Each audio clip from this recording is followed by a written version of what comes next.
Yo, all right. So I'm gonna do a quick breakdown of how I mic these for everybody because I've gotten a lot of questions on typically how I mic a kit up. So for this example, I put more mics than I normally would so you can hear the difference. And it's good to have options. So sometimes if you're working with an artist, just put them all up and they can use them or not. So the one I'm actually talking to right here is a Coles 4038.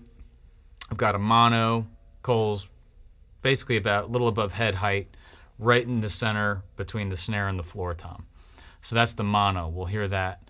Then I've got a D12 VR in the porthole, just barely, maybe a quarter inch inside the porthole, center of the kick drum.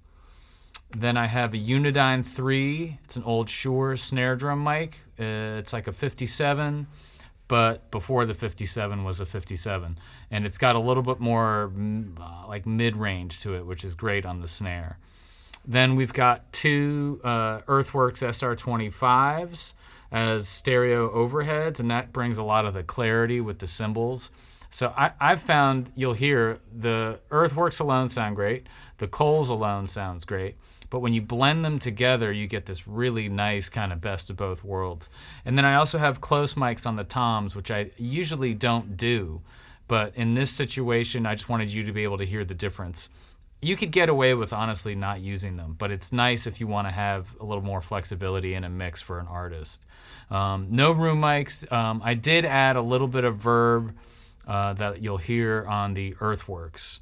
And yeah, just check out the different sounds. And my biggest tip would be experiment, because even if you just have two mics, put one mono overhead or a side mic back here by your ear pointing down.